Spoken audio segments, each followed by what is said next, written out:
King degrade. Sarah Baartman was born around 1789. Her birthplace was near the Gamtoos River in South Africa. This region is now known as the Eastern Cape. She was a member of the Khoikhoi people. The Khoikhoi had lived in southern Africa for many centuries. They had their own rich culture and traditions. Their lives were closely connected to the land. European colonization drastically changed their world. Sarah's early life was marked by these profound shifts and hardships. She experienced the loss of her family and community. Sarah, whose Khoikhoi name is unknown to many, worked as a servant. She worked in Cape Town for Dutch settlers. Life was difficult for indigenous people under colonial rule. They faced displacement and servitude. It was during this time she encountered a man named Hendrik Caesars. He was a free black man who worked with a British ship surgeon, Alexander Dunlop. These men saw an opportunity. They noticed Sarah's distinct physical features. They believed Europeans would pay to see her. This was the beginning of a tragic chapter. Dunlop and Caesars made promises to Sarah. They told her she could earn money in England. They suggested she would become wealthy. They painted a picture of a better life far from her hardships. It is unclear how much Sarah understood or consented to. She likely believed this was a chance for a different future. The allure of travel and financial independence was strong. She agreed to go with them to Europe. This decision would lead her far from home. She would face unimaginable exploitation.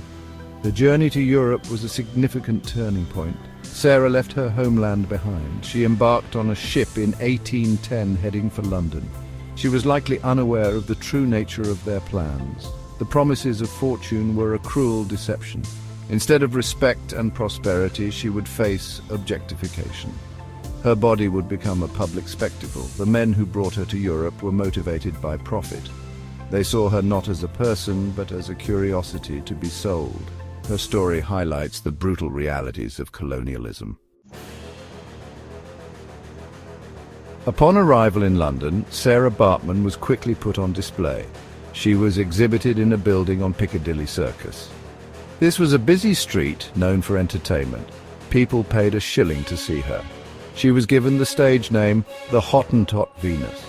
The term Hottentot was a derogatory name used by Europeans for the Khoikhoi people. The name Venus was a cruel irony. It referenced the Roman goddess of love and beauty. This name was used to sexualize and exoticize her. Her humanity was stripped away for public amusement. Sarah's physical features were the main attraction. She had statopedia, a genetic condition causing large buttocks. She also had elongated labia. These were common traits among some Khoisan women. In Europe, these features were seen as highly unusual. They were deemed primitive and savage by the European public. She was forced to parade in revealing, tight-fitting clothing. Sometimes she was nearly naked. She was often displayed in a cage. Spectators gawked and made demeaning comments. She was treated like an animal in a zoo.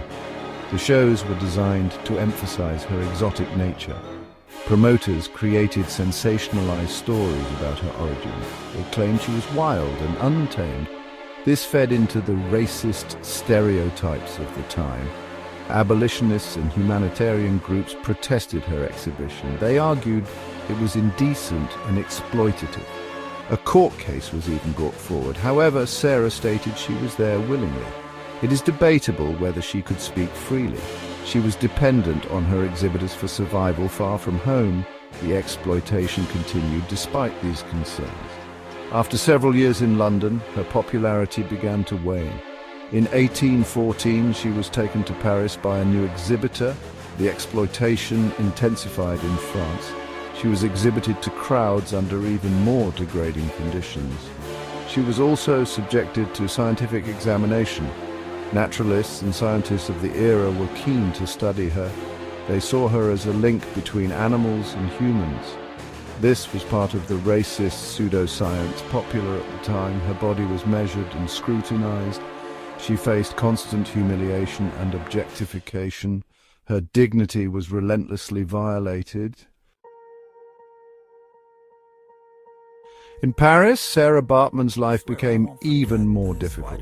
She was not only a public spectacle, but also an object of intense scientific interest. Georges Cuvier, a prominent naturalist, took particular interest in her. He wanted to study her anatomy to support his racial theories. Cuvier believed that different races were inherently unequal. Sarah was pressured to allow scientists to examine her body. She often resisted these examinations. She tried to maintain some control over her own person. However, her circumstances left her vulnerable and with little power. Her living conditions were poor. She received very little of the money earned from her exhibitions. She likely lived in poverty, despite the profits she generated for her handlers. The constant scrutiny and humiliation took a severe toll on her. She was isolated and far from anyone who truly cared for her well-being. Some accounts suggest she turned to alcohol. This may have been a way to cope with her immense suffering. Her health deteriorated rapidly. She was exposed to a harsh European climate. She also suffered from diseases she had no immunity against. Sarah Baartman died in Paris in December 1815. She was only around 26 years old. The cause of her death is uncertain. It was likely a combination of an inflammatory illness, possibly smallpox or pneumonia and tuberculosis. Her tragic life ended far from her home. She was alone, in a foreign land that had only exploited her.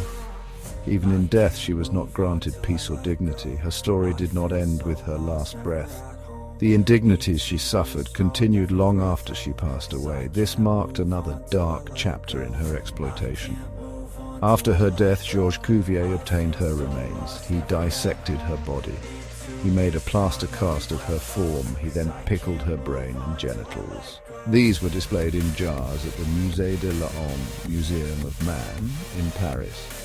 Her skeleton was also mounted and exhibited.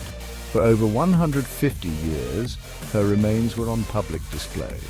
They were treated as scientific specimens and curiosities. This posthumous desecration was a final, horrific act of objectification. It showed the extent of the dehumanization she endured, even after life. The fight for Sarah Baartman's remains to be returned to South Africa began after the end of apartheid. South Africa was undergoing a period of reconciliation and nation-building. President Nelson Mandela personally requested the return of her remains from France in 1994. This request highlighted the symbolic importance of bringing her home. It was a plea for justice and the restoration of her dignity. The French government initially resisted. There were legal and ethical debates. Many argued her remains were part of France's scientific heritage. After years of campaigning and diplomatic efforts, France finally agreed. In 2002, Sarah Baartman's remains were repatriated to South Africa. This was a momentous occasion. It was a victory for human rights activists and the Khoikhoi people. Her return symbolized a healing process. It was an acknowledgement of the injustices she had suffered. She was finally laid to rest in her homeland. Her funeral took place on South Africa's National Women's Day, August 9, 2002. She was buried on Vergadering-Skop, a hill in the Gamtoos Valley, her birthplace. Sarah Baartman's story has had a profound impact. It raises awareness about racial injustice and exploitation. It highlights the horrors of colonialism and scientific racism. Her life demonstrates how human beings can be objectified and dehumanized for profit and ideology. Her experience is a stark reminder of the suffering endured by many indigenous people. Her legacy is taught in schools and universities. It inspires discussions about race, gender, and power. She has become a symbol of resilience against oppression. Her name is invoked in struggles for human dignity. The relevance of Sarah Baartman's story continues today. The fight against racism and exploitation is ongoing. Her experience forces us to confront uncomfortable truths about history. It encourages us to challenge contemporary forms of prejudice and discrimination. Modern movements for social justice draw inspiration from her struggle. Remembering Sarah Baartman is crucial. It reminds us of the importance of respecting every individual's humanity. Her journey home was more than a physical return. It was a symbolic restoration of her identity and a call for a more just world. King D, great.